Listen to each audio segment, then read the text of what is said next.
بسم اللہ الرحمن الرحیم۔ السلام علیکم پیارے دوستو۔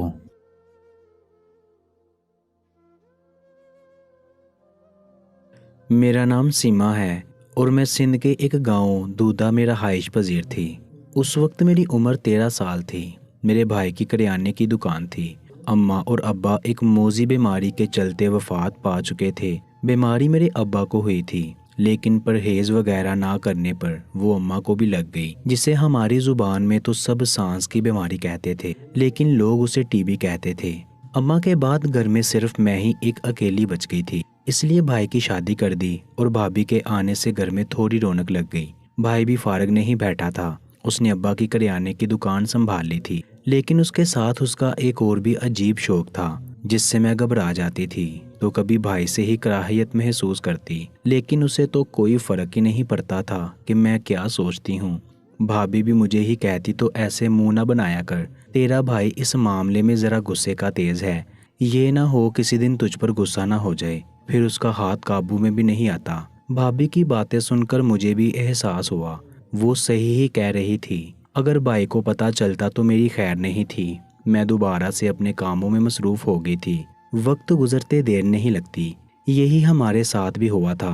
وقت پر لگا کر اڑ گیا تھا۔ بھابھی کی شادی کو 10 سال ہو چکے تھے اور اس کی کوئی اولاد نہیں تھی۔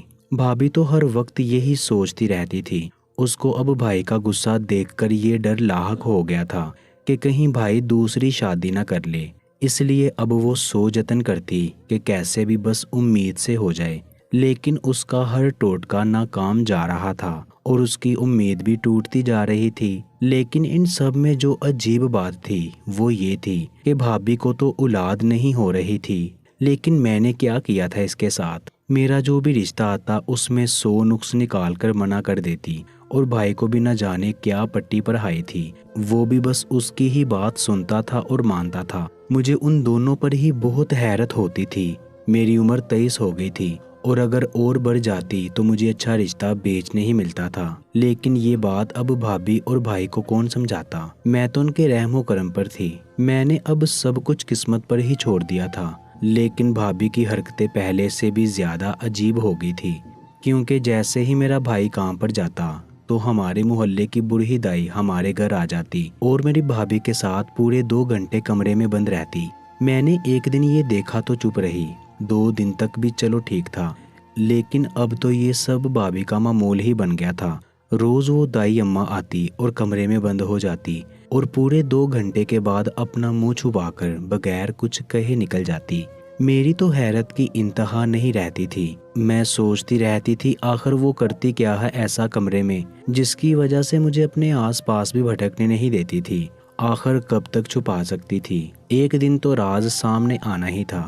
میں نے اب پوری طرح سے بھابھی پر نظر رکھنی شروع کر دی تھی۔ میں جاننا چاہتی تھی، میں نے لاکھ نظر رکھی لیکن ہاتھ کچھ نہ آیا۔ بھابھی بہت ہی چالاکی سے سب کرتی تھی۔ اگر میں اس کے بعد کمرے میں چلی جاتی تو بھی کوئی سراغ ہاتھ نہ لگا۔ میں مایوس ہو چکی تھی، نہ ہی میری کوئی سگی سہیلی تھی نہ بہن تھی، اور اماں بھی مر چکی تھی، اس لیے مجھے یہ سب باتیں اور لہجے زیادہ محسوس ہوتے تھے۔ 13 سال کی عمر میں نے یتیمی کیا ہوتی ہے دیکھ لی تھی، اوپر سے بھائی کا برتاؤ بھی دیا ہوتا تھا۔ میں تو کبھی کبھی دل برداشتہ ہی ہو جاتی تھی ان سب کے رویوں سے۔ یوں لگتا تھا میرا اس دنیا میں اب کوئی ہے ہی نہیں۔ اب بھابھی کی ایسی حرکتیں دیکھ کر جب راز معلوم کرنے لگی تو الگ سے ناکامی کا سامنا کرنا پڑ رہا تھا۔ دل کرتا تھا چھوڑ دوں، مجھے کیا ہے، جو بھی کرتی ہے کرتی رہے، لیکن تجسس بھی آرام سے بیٹھنے نہ دیتا، اس لیے سوچ لیا تھا اب راز سے پردہ تو اٹھانا ہی پڑے گا۔ آخر کیا وجہ ہے جو دائی تھیلا لے کر بھابھی کے ساتھ 2 گھنٹے کمرے میں اکیلے گزارتی ہے، اور بھلا اس سے حمل کیسے ٹھہر سکتا ہے؟ اب صرف بھابھی کا ہی نہیں، مجھے اس دائی کا بھی راز فاش کرنا تھا جو لوگوں کو ایسے بے وقوف بناتی ہے اور ایسے ہی پھر باقی سب کے ساتھ بھی کرتی رہتی ہے۔ ان کو شاید لگتا ہے کہ سب کو بے وقوف بنا لے گی اور دوسرے کی مجبوری کو اپنے فائدے کے لیے استعمال کرے گی۔ میں نے دل میں ایک مضبوط فیصلہ کر لیا تھا، اور وہ اب یہی تھا کہ بھابھی سے سیدھا آمنے سامنے بات کی جائے تاکہ اسے بھی پتا چلے کہ بے خبر میں بھی نہیں ہوں، اور دھمکی میں اسے بھائی کی دینے والی تھی، لیکن مجھے نہیں معلوم تھا میرا یہ داؤ مجھ پر ہی الٹا پڑنے والا تھا۔ اس بات سے بے خبر کہ کل میرے ساتھ کیا ہونے والا ہے، میں خوشی خوشی منصوبہ بناتے سو گئی۔ اگلی صبح دیکھا تو بھائی کے کام پر جاتے ہی ایک بار پھر دائی گھر آ گئی، اور روز کی طرح آج بھی وہی سب ہوا۔ لیکن آج اس کے جانے کے بعد میں نے بھابھی کو آڑے ہاتھوں لینا تھا، اور میں نے اس پر عمل بھی کیا تھا۔ جیسے ہی دائی گھر سے باہر گئی، میں بھابھی کے پیچھے اس کے کمرے میں داخل ہو گئی۔ مجھے دیکھتے ہی پہلے تو وہ گھبرا گئی اور پھر بولی، کیا بات ہے سیما، کچھ کام تھا تمہیں؟ نہیں بھابھی، کام تو مجھے کچھ نہیں تھا، لیکن میں آپ سے کچھ پوچھنے آئی ہوں، بلکہ جاننے آئی ہوں جو آپ کرتی پھر رہی ہیں اس کے بارے میں، اور مجھے امید ہے آپ مجھے سچ سچ بتائیں گی، ورنہ جانتی تو آپ ہیں بھائی کتنے غصے والا ہے۔ اگر وہ مجھ پر ہاتھ اٹھا سکتا ہے تو آپ کی حرکت کا معلوم ہونے پر وہ ضرور کوئی سخت قدم اٹھائے گا۔ اگر آپ چاہتی ہیں گھر میں جھگڑا اور فساد نہ ہو اور بھائی کو بھی کچھ پتہ نہ چلے، تو جو میں پوچھنے والی ہوں اس کا مجھے سچ سچ جواب دینا ہوگا۔ میں نے بھائی کی دھمکی لگا کر اپنی گردن ذرا اکڑا کر بھابھی سے کہا تھا۔ پہلے تو وہ مجھے بہت ڈری ہوئی محسوس ہوئی، لیکن میری بات پوری ہونے کے بعد اس کے چہرے پر موجود اطمینان دیکھ کر مجھے کچھ گڑبڑ کا احساس ہوا، اور میرا یہ احساس واقعی صحیح ثابت ہوا تھا، کیونکہ بھابھی نے آگے سے جو جواب دیا اس کے بعد میری زبان تالو سے جا چپکی تھی۔ تمہیں کیا لگتا ہے تم مجھے اس طرح دھمکی دو گی تو میں ڈر جاؤں گی؟ بہت غلط سوچ ہے تمہاری۔ تمہارا بھائی تو پہلے ہی تم سے اکھڑا ہے۔ اگر میں نے اسے تمہارے خلاف 2 لفظ کہے تو وہ آنکھیں بند کر کے یقین کر لے گا اور الٹا ہی گھر سے نکال دے گا۔ مفت کی روٹیاں جو بیٹھ کر توڑتی رہتی ہو، کام کاج میں ہاتھ تم نے کبھی ڈالا نہیں۔ تو مجھے دھمکی دینے سے پہلے یہ دیکھ لو، اس گھر کی سربراہ اس وقت میں ہی ہوں، اور میں جو بھی کرتی ہوں اس کمرے میں اس سے تمہارا کوئی لینا دینا نہیں ہے۔ اگر یہ بات تمہارے بھائی تک پہنچی تو وہ تمہارا اس گھر میں آخری دن ہوگا۔ میں تمہیں بدکردار ثابت کر کے گھر سے نکلوا دوں گی۔ بھابھی کا چہرہ غصے کی تمازت سے لال ہو گیا تھا۔ وہ میری طرف نفرت سے دیکھ رہی تھی، جیسے میں نے یہ بات کر کے اس کے سامنے کوئی جرم کر لیا ہو اور اب اس کی معافی ناممکن ہو۔ مجھے بھابھی کی باتیں سن کر اپنے پیروں تلے سے زمین سرکتی محسوس ہوئی۔ میں کیا بھول گئی تھی اگر میں بھائی کی دھمکی دے سکتی ہوں تو وہ بھی وہی حربہ مجھ پر آزما سکتی ہے۔ اب مجھے پچھتاوا ہو رہا تھا، میں نے آخر بات ہی کیوں کی۔ اب تو بھابھی اور بھی محتاط ہو جائے گی، اور میں بجائے خاموشی سے سب دیکھنے کے اور زیادہ کوشش کر رہی تھی کہ کیسے بھی کر کے سچ معلوم ہو جائے اور بھائی کے آگے بھابھی کی پول کھول دوں۔ اگلے دن جیسے ہی وہ بوڑھی دائی آئی، میں نے ان کو باتوں میں لگا دیا اور تھیلا چرانے کی کوشش کی تو بھابھی نے پکڑ لیا اور مجھے سخت نظروں سے گھورنے لگی۔ دائی کے سامنے تو وہ کچھ نہ بولی اور کمرے میں چلی گئی، لیکن اس کے جاتے ہی بھابھی نے مجھے آڑے ہاتھوں لیا تھا۔ تمہیں بات سمجھ کیوں نہیں آ رہی ہے؟ میں پہلے ہی پریشان ہوں، اوپر سے تمہاری جاسوسی ہے کہ ختم ہونے کا نام ہی نہیں لے رہی، بھابھی نے غصے سے کہا تھا۔ پھر اچانک پتہ نہیں کیا ہوا وہ نرم پڑ گئی اور مجھے اپنے ساتھ بستر پر بٹھا کر میرے ہاتھ پکڑ کر پیار سے بولی، دیکھ میں تجھ سے اب جھوٹ نہیں بولوں گی، میں تجھے بتانا تو نہیں چاہتی تھی لیکن اب مجبوری ہے۔ تجھے راز جاننا ہے نا تو سن، تیرے بھائی کا باہر چکر چل رہا ہے۔ میں بانجھو ٹھہری، اب ان کو کہاں میں پیاری لگوں گی، لیکن اس میں میرا بھی قصور کہاں ہے؟ میں نے تو بہت کوشش کی کہ ہر ڈاکٹر کو دکھا لیا لیکن سب نارمل ہے۔ اب تیرا بھائی مجھ سے کھچا سا رہنے لگا ہے، مجھے ڈر ہے کہیں چھوڑ ہی نہ دے، اس لیے دائی اماں کو بتایا تو اس نے ایک عمل بتایا ہے جس سے میں حاملہ بھی ہو جاؤں گی اور شوہر بھی باہر منہ نہیں مارے گا۔ میرے ہاتھوں پر دباؤ دیتے بھابھی نے بات مکمل کی تھی۔ یہ بات سن کر تو میں دھنگ رہ گئی تھی، مجھے ایک پل کو تو یقین ہی نہ آیا، لیکن بھابھی کے آنسو دیکھ کر میں مان گئی۔ لیکن مجھے حیرت اپنے بھائی پر تھی، وہ تو ایسا کبھی بھی نہیں تھا، تو اب ایسا کیوں کر رہا تھا؟ شاید اولاد کے لیے۔ اس کے دل میں بھی ایسے خیالات آگے ہوں گے اور سوچ رہا ہوگا کہ دوسری شادی سے اولاد ہو جائے گی۔ میں نے اپنی سوچ کے مطابق اندازہ لگایا تھا اور مجھے بھائی کی سوچ پر بہت افسوس ہوا تھا اور بھابھی سے ہمدردی ہوئی تھی۔ اولاد تک اللہ کی دین ہے، اس پر کسی بھی مرد یا عورت کا اختیار کہاں ہوتا ہے؟ یہ تو قسمت کے فیصلے ہوتے ہیں، وہ رب جسے چاہے دیتا ہے اور اپنے بندوں کا امتحان بھی لیتا ہے، اور میرا بھائی اس امتحان میں فیل ہو چکا تھا۔ ایسے ہی اور بھی کئی سوچیں میرے دماغ میں گردش کر رہی تھی، جس کے چلتے میں بھابھی کے چہرے پر موجود مسکراہٹ نہ دیکھ سکی۔ وہ شاید مجھے اپنی باتوں پر یقین دلا کر دل ہی دل میں خوش ہو رہی تھی، اور میں انجان تھی کہ پچھلی بار کی طرح اس بار بھی بھابھی مجھے بیوقوف بنانے میں کامیاب ہو چکی تھی اور میں یقین بھی کر چکی تھی۔ اب میں نے بھابھی پر نظر رکھنی چھوڑ دی تھی، اپنے کام سے کام رکھتی۔ میں نے اب گھرداری میں بھابھی کا ہاتھ بٹانا شروع کر دیا تھا۔ بھابھی نے مجھ سے سوال پوچھا تھا، تمہیں کہاں سے شوق آ گیا گھر کے کام کرنے کا؟ تو میں مسکرا کر بول پڑی، بھابھی اب شادی کر کے بھی تو جانا ہے، اگر کچھ بنانا نہ آیا تو ساس تو باتیں سنائے گی، اور میں چاہتی ہوں وقت رہتے ہی سب کچھ سیکھ لوں۔ میں نے مسکرا کر کہا تھا، لیکن بھابھی کے ماتھے پر اچانک بل نمایاں ہوئے تھے اور وہ غصے سے بولی تھی، تم کہیں نہیں جاؤ گی، ہمیشہ میرے ساتھ ہی رہو گی، کھانا بنانا سیکھنا ہے سیکھو، لیکن اب اگر شادی کا نام لیا تو خیر نہیں ہوگی تمہاری۔ بھابھی کی بات سنتے میرے مسکراتے لب سکڑ گئے تھے اور میں پریشانی سے بھابھی کو دیکھنے لگی۔ آخر ایسی بھی کیا وجہ ہے جو وہ نہیں چاہتی کہ میری شادی ہو؟ بھابھی کی حرکتیں اب پہلے سے بھی زیادہ عجیب ہونے لگی تھی، اکثر دائی پر بھی غصہ کر رہی ہوتی تھی، اور جیسا بھابھی نے کہا تھا ایسا کچھ بھی نہیں ہوا تھا۔ کتنے ہی دن گزر گئے تھے، بھائی بھابھی سے بالکل نارمل ہی بات کرتا تھا، لگتا نہیں تھا ان کے بیچ میں کسی بھی قسم کا تناؤ موجود ہے۔ اور اس کے بعد بھابھی کا میرے ساتھ برتاؤ اب میرے دل میں شک پیدا کر گیا تھا۔ اب میں نے سوچ لیا تھا جو بھی کرنا ہے خاموشی سے کرنا ہے کہ بھابھی کو خبر بھی نہ ہو۔ میں اب محتاط طریقے سے ان پر نظر رکھ رہی تھی کہ ان کو خبر بھی نہ ہوئی۔ کچھ دن آرام سے سرک گئے۔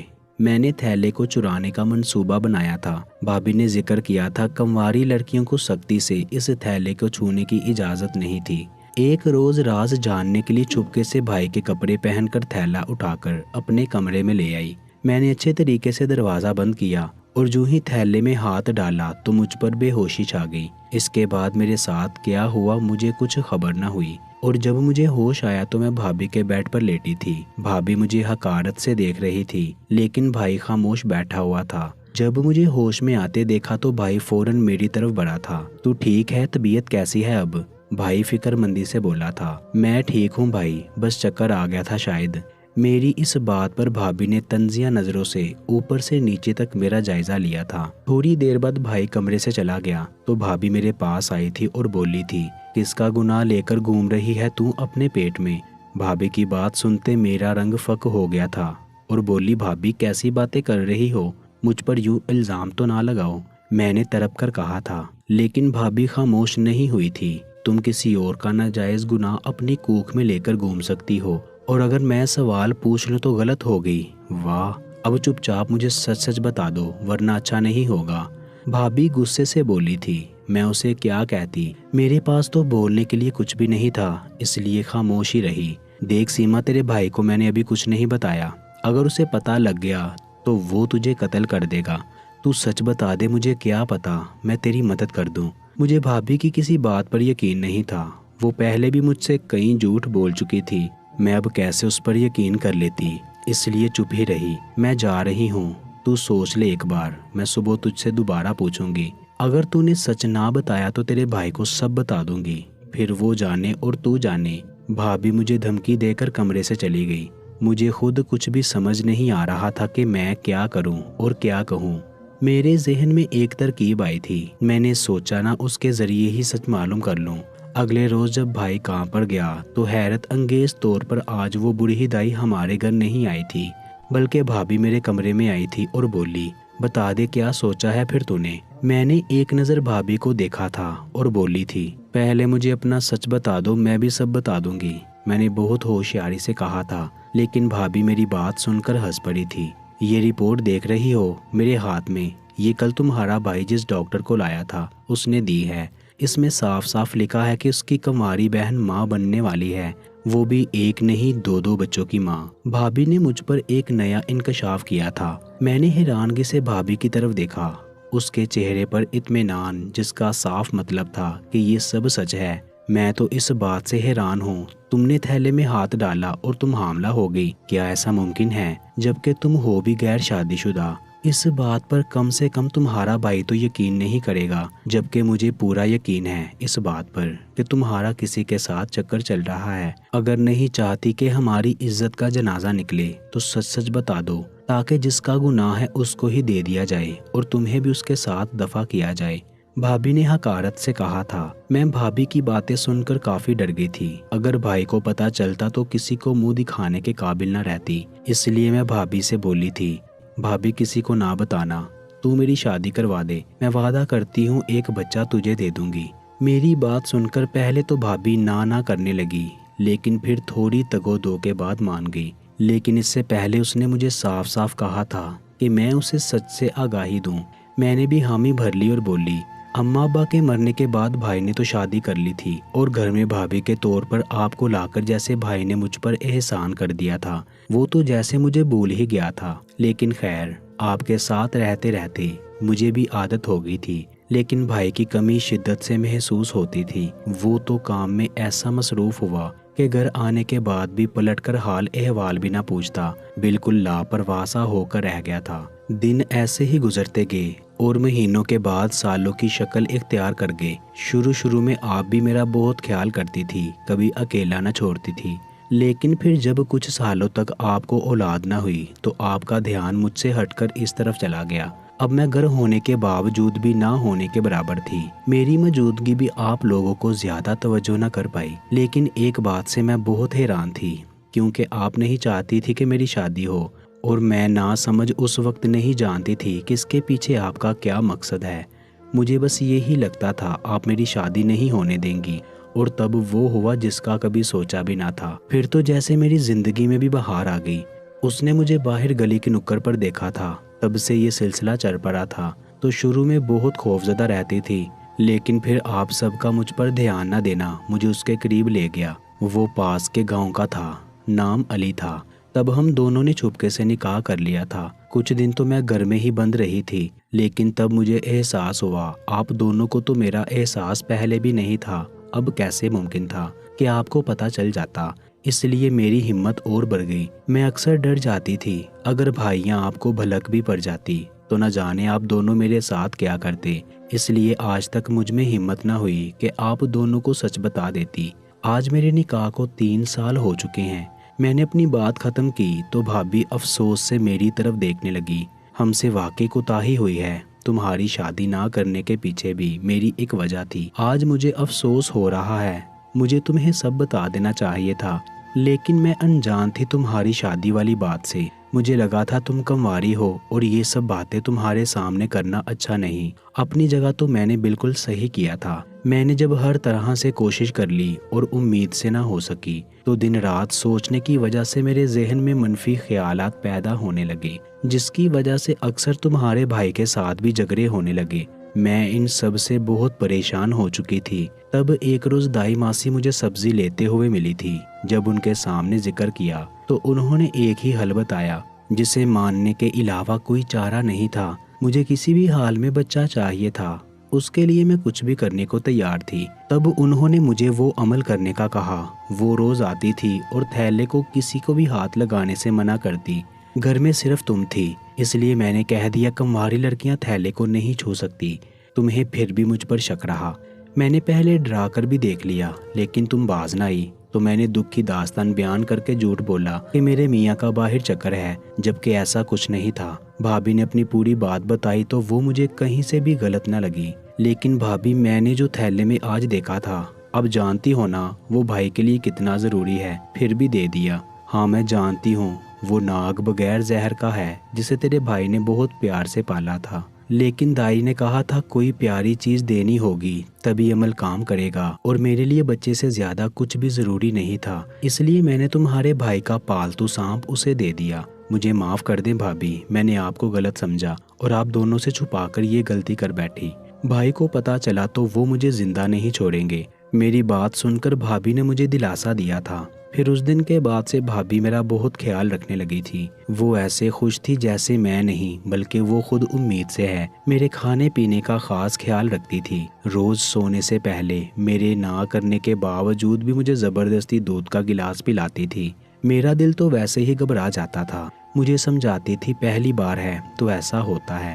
بھابھی کی باتیں سن کر میں اکثر سوچتی رہتی تھی، وہ اتنی اچھی ہے، پھر اس سے ایسا کڑا امتحان کیوں لے رہا ہے ہمارا رب۔ لیکن پھر یہ سوچ کر پرسکون ہو جاتی کہ اللہ یہی چاہتا تھا کہ میرے ذریعے سے بھابھی کی گود بھی بھرنی تھی